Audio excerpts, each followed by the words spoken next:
الحمدللہ رب العالمین والصلاة والسلام علی سید الانبیاء والمرسلین اما بعد فاعوذ باللہ من الشیطان الرجیم بسم اللہ الرحمن الرحیم۔ میرے عزیز، آج کا ہمارا عنوان گفتگو بدلے کا بہترین بدلہ۔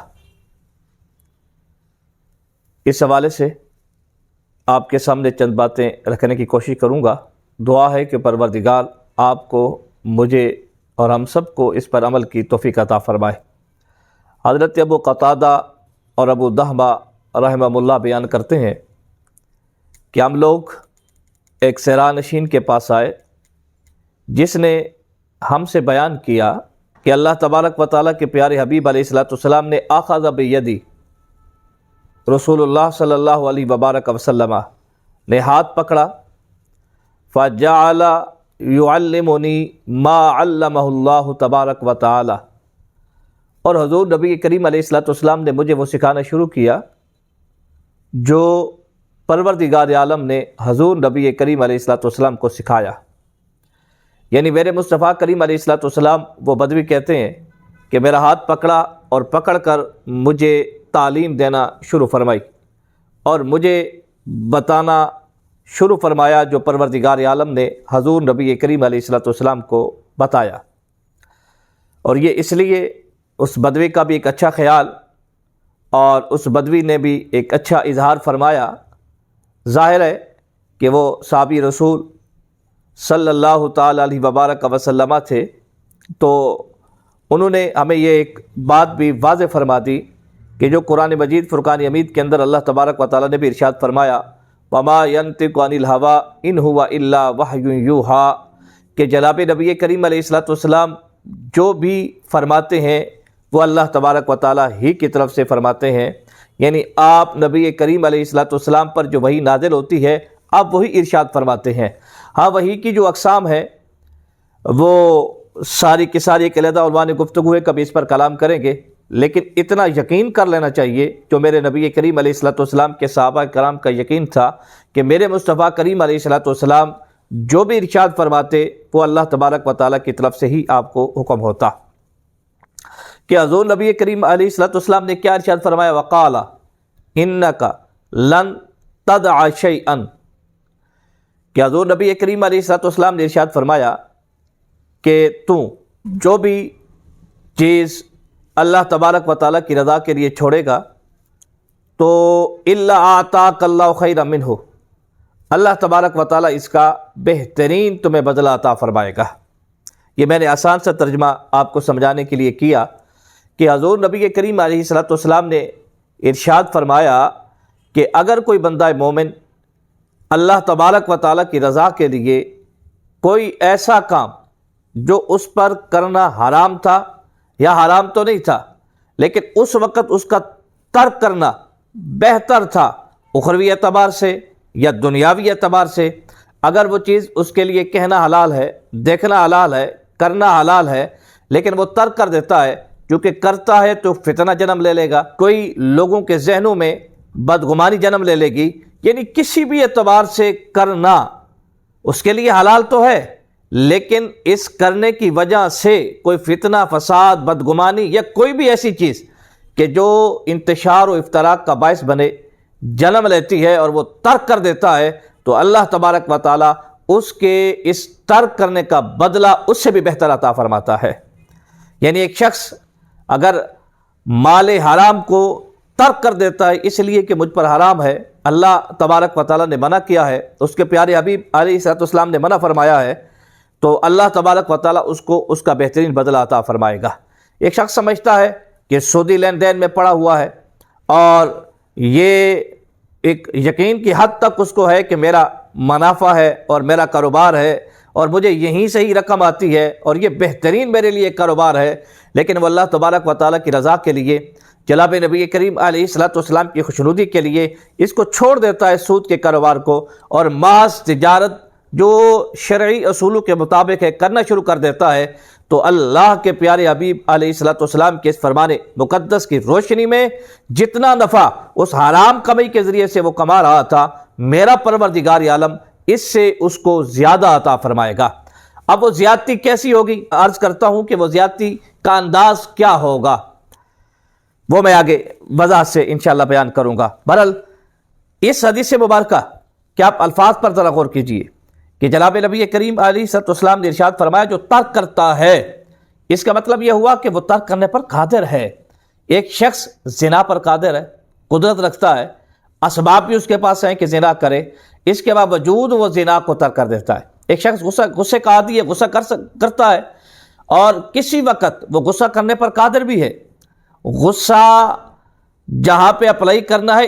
یہ بھی اسباب اس کے پاس موجود ہیں، لیکن غصے کو اللہ تبارک و تعالیٰ کی رضا کے لیے پی جاتا ہے۔ ایک شخص اپنا لباس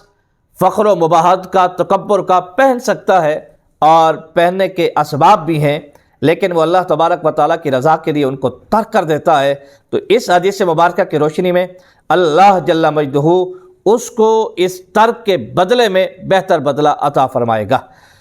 اس کے ساتھ ساتھ دوسری بات، اللہ تبارک و تعالیٰ کا ڈر، اللہ تبارک و تعالیٰ کی رضا، اللہ تبارک و تعالیٰ کی رضا کے حصول کے لیے وہ چھوڑتا ہے، تو اس حدیث پاک کی روشنی میں یہ اجر مالک لم یزل اس کو عطا فرمائے گا۔ تو یہ تو صرف اس معاملے کا نہیں، کوئی بھی دینی معاملہ ہے، کوئی بھی نیکی ہے، اگر اللہ تبارک و تعالیٰ کی رضا کے لیے کی جاتی ہے تو اللہ تبارک و تعالیٰ اس کو ضرور اجر و ثواب عطا فرماتا ہے۔ جو اللہ کی رضا کے لیے نہیں کی جاتی تو یقیناً اللہ تبارک و تعالیٰ اس کا اجر عطا نہیں کرتا۔ بہرحال اس حدیث پاک کی روشنی میں بھی یہ بات ثابت ہو گئی کہ جو بندہ جو چیز اللہ تبارک و تعالیٰ کی رضا کے لیے ترک کرتا ہے، خواہ وہ اس پر حرام ہے یا حلال تو ہے، لیکن اس کا ترک کرنا بہتر ہے دنیاوی اعتبار سے یا اخروی اعتبار سے، تو اللہ تبارک و تعالیٰ اس بدلے کا بہترین بدلہ اسے عطا فرمائے گا۔ جیسا کہ حدیث طیبہ میں ہے، حضرت معاذ بن جبل رضی اللہ تعالی عنہ حدیث پاک کے راوی ہے کہ ایک شخص جو غصے کو پی گیا، حالانکہ اگر وہ نافذ کرنا چاہتا تو نافذ کر سکتا تھا اپنے غصے کو، تو اللہ تبارک و تعالیٰ قیامت کے دن اسے مخلوقات کے سامنے بلائے گا اور اسے اختیار دے گا کہ جنت کی حوروں سے شادی کرنا چاہے تو شادی کر لے۔ ایک اور حدیث کریمہ میں ہے کہ جو شخص فخر و مباحات اور عمدہ لباس پہن سکتا ہے اور لیکن بطور عاجزی، انکساری، خاکساری وہ اللہ تبارک و تعالیٰ کی رضا کے لیے چھوڑ دیتا ہے، تو اللہ تبارک و تعالیٰ اس لباس کو وہ استعمال کر سکتا تھا، اللہ تعالیٰ نے یہ طاقت دی تھی، اللہ کی رضا کے لیے چھوڑتا ہے تو اللہ تعالیٰ قیامت کے دن اسے تمام مخلوق کے سامنے اختیار دے گا کہ ایمان کے جس جوڑے کو چاہے وہ زیب تن کر لے۔ تو اللہ تبارک و تعالیٰ بہترین بدلہ عطا فرماتا ہے۔ اب وہ بدلہ مادی بھی ہو سکتا ہے اور معنوی بھی ہو سکتا ہے۔ یہ بات بڑی قابل توجہ ہے کہ جو چیز آپ نے ترک کی اس کا بدلہ آپ کو ضرور ملے گا۔ وہ بدلہ مادی بھی ہو سکتا ہے اور معنوی بھی، فوری بھی ہو سکتا ہے اور بعدیر بھی ہو سکتا ہے، وہ دنیا میں بھی ہو سکتا ہے، یعنی دنیا کا بھی ہو سکتا ہے اور آخرت میں بھی ہو سکتا ہے۔ جس چیز کو چھوڑا ہے اس کی جنس میں سے بھی ہو سکتا ہے، اس کے علاوہ بھی ہو سکتا ہے، یعنی بہترین بدلہ اللہ تبارک و تعالیٰ ضرور عطا فرمائے گا۔ لیکن یہ اللہ تبارک و تعالیٰ جانتا ہے کہ اس کے بدلے میں اس کو کون سا بدلہ، کب، کس وقت، کہاں، کیسے دوں، یہ پروردگار عالم عطا فرماتا ہے۔ لیکن اس حدیث پاک کی روشنی میں اور اللہ تبارک و تعالیٰ کی جو عادت جاریہ کریمیہ ہے کہ مالک لم یزل ضرور عطا فرماتا ہے تو اس کو ضرور عطا فرمائے گا۔ اسی طرح کئی ایک متقدمین کہ آپ احوال پڑھیں گے، انبیاء کرام علیہ السلام کے، صحابہ کرام علیہ رضوان کے، اولیاء کرام کے، تو آپ کو کئی ایسی مثالیں ملیں گی کہ جس میں انہوں نے اللہ تبارک و تعالیٰ کی رضا کی خاطر کسی شے کو ترک کیا تو اللہ تبارک و تعالیٰ نے ان کو اس کا بہتر بدلہ عطا فرمایا۔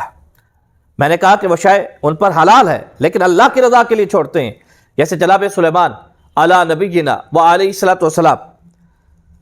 اللہ اکبر، جو جہاد کے لیے تیار کردہ گھوڑوں کو صرف اللہ تبارک و تعالیٰ کے لیے چھوڑا تو اللہ تبارک و تعالیٰ نے انہیں ہوا کی نعمت عطا فرما دی۔ وہ گھوڑے پہ سوار ہوتے لیکن اللہ کی رضا کے لیے اس کو چھوڑا تو اللہ نے ان کی سواری کے لیے ہوا کو مسخر کر دیا تھا۔ تو یہ جو چھوڑا اللہ تبارک و تعالیٰ نے اس سے بہتر بدلہ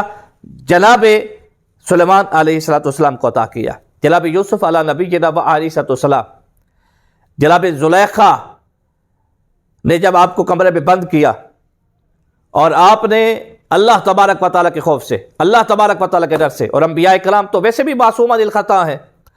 وہ اپنی عصمت کا جو تاج جناب یوسف علی نبینا و علیہ الصلوۃ والسلام کے سر پہ سجا، اس کی حفاظت کے لیے جب آپ نے اس بات کو ترک کیا تو پھر اللہ تبارک و تعالیٰ نے مصر کی حکومت آپ کو عطا فرمائی اور مصر کے بادشاہ آپ بن گئے۔ تو بہرحال یہ چند ایک مثالیں میں نے آپ کے سامنے رکھی ہیں، تو یہ ذہن میں رکھیے گا کہ اللہ تبارک و تعالیٰ بندے کو جو چیز وہ ترک کرتا ہے خدا کی رضا کے لیے بہترین بدلہ عطا فرماتا ہے۔ اور میں تو یہ کہوں گا کہ اس بدلے کی طرف تو بندہ مومن کی توجہ ہی نہیں جاتی۔ کیا یہ کم ہے میرے رب کا احسان کہ جو چیز نافرمانی تھی، جو چیز اس پر حرام تھی، اللہ تبارک و تعالیٰ نے اس بندہ مومن کو یہ توفیق دی کہ وہ اس سے پیچھے ہٹ گیا، اس کو ترک کر دیا، تو اس احسان پر بھی اس کو اللہ تبارک و تعالیٰ کا شکر ادا کرتے رہنا چاہیے۔ تو بہرحال یہ ذہن میں رکھیے گا، جو چیز بھی آپ اللہ تبارک و تعالیٰ کی رضا کے لیے حرام ہے ترک کریں گے، حلال ہے لیکن اس وقت ترک کرنا اس کا بہتر ہے، ترک کریں گے تو خدا آپ کی عزتوں میں بھی اضافہ فرمائے گا، آپ کے کاروبار میں بھی برکت عطا فرمائے گا، اور آپ کے بدلے کا بہترین بدلہ بھی عطا فرمائے گا۔ آخر میں اس بات کی طرف آپ کی توجہ دلاتا جاؤں کہ ہمارے اس چینل کو سبسکرائب بھی کریں، لائک بھی کریں اور شیئر بھی فرمائیے، نہ صرف خود بلکہ اپنے دوستوں کو بھی اس کی دعوت دیں، اور بیل آئیکن کا بٹن دبا دیں گے تو ہماری ہر نئی آنے والی ویڈیو سے آپ مطلع ہو جائیں گے۔ اللہ جل مجدہ سے دعا ہے کہ پروردگار عالم ہمیں عمل کی توفیق عطا فرمائے۔ وآخر دعوانا ان الحمد للہ رب العالمین۔